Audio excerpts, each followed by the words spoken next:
Quelles sont les différentes stratégies qui peuvent être mises en place pour tenter de se restructurer et faire face à son nouvel environnement?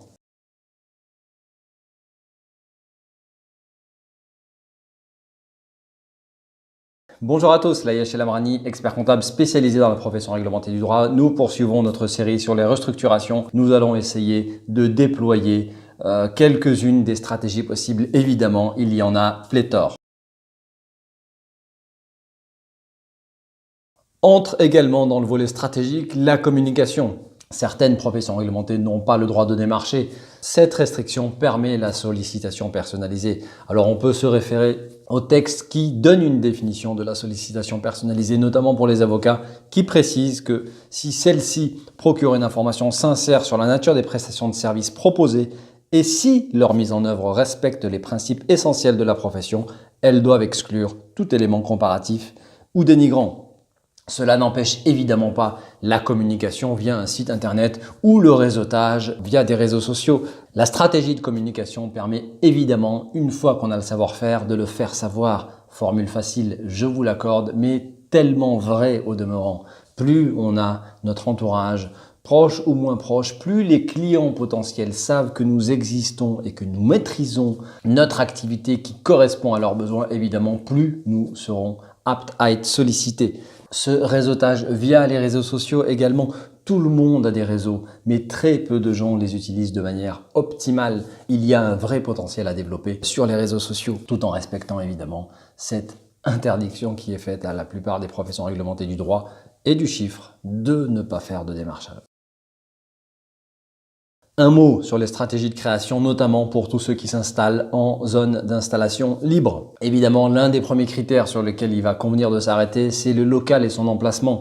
Il va falloir étudier son territoire avant de s'installer pour tenter de localiser la clientèle cible, pour voir où se situent les partenaires que l'on privilégie et les tribunaux, de voir le positionnement de ses confrères, de ses consoeurs, tenter également d'avoir un certain nombre d'informations sur les données économiques et démographiques pour pouvoir se positionner de manière stratégique, stratégie, savoir-faire, stratégie et faire savoir. Évidemment, quand on s'installe, l'objectif est de se faire connaître, donc choisir ses principaux créneaux d'activité et ensuite tenter de bâtir sa renommée sur un ou plusieurs domaines de spécialité dès l'instant où la clientèle se fera de plus en plus importante.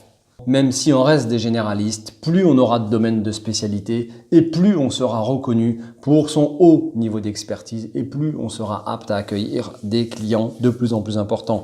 La renommée se bâtit toujours sur un haut niveau d'expertise et sur la satisfaction de la clientèle. Stratégie et faire savoir, vous l'avez compris, site internet indispensable pour faire connaître sa nouvelle situation, sa nouvelle implantation et les réseaux sociaux.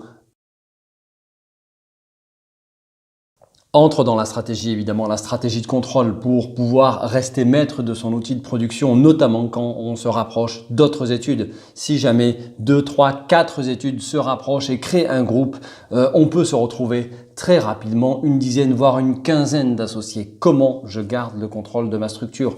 Là encore, il va falloir réfléchir à la forme sociétale de chacune de ces structures-là pour voir si on veut une direction à une tête ou à plusieurs. Réfléchir également aux majorités que l'on veut donner aux instances de pouvoir, notamment l'Assemblée générale, voire le conseil d'administration, pour faire en sorte soit de garder la majorité, soit d'avoir une minorité de blocage. Là encore, vous l'avez compris, il convient de réfléchir en amont sur les différentes possibilités à ce niveau-là. La stratégie de contrôle, évidemment, une fois qu'elle sera définie, doit se concrétiser dans les documents clés que sont les statuts, que sont le pacte d'associés, le règlement intérieur ou une charte définissant le fonctionnement d'un groupe. Enfin, on terminera par là, la stratégie de transmission. Il y en a encore tellement d'autres, mais on ne peut pas toutes les évoquer, vous l'aurez compris. Stratégie de transmission, vous l'avez compris, il est fondamental avant de rentrer dans un schéma plus ou moins complexe, de savoir comment on va en sortir et à quelles conditions. Donc la rédaction de cette stratégie doit se matérialiser dans les documents piliers que sont ceux qu'on vient d'évoquer, les statuts, le pacte d'actionnaires et également le traité de cession qui va définir les conditions d'entrée et de sortie selon le document. Les modalités de sortie doivent être pensées à l'origine au moment de la conception du schéma. Qui va prendre la place de quelqu'un qui pourrait sortir? Est-ce que c'est un interne ou un externe? Est-ce que ce sera une personne physique ou une personne morale? Une société d'exercice ou une société holding? Ça peut être également sa propre structure qui rachète les parts pour réduire le capital. Les conséquences ne sont pas les mêmes. Il convient évidemment de s'arrêter sur chacune de ces possibilités pour tenter de voir ce qui s'adapte au mieux à sa propre situation. Enfin, la fiscalité des cédants également est un point qu'il convient de réfléchir. Voilà quelques stratégies qui peuvent être mises en place pour faire face à son environnement.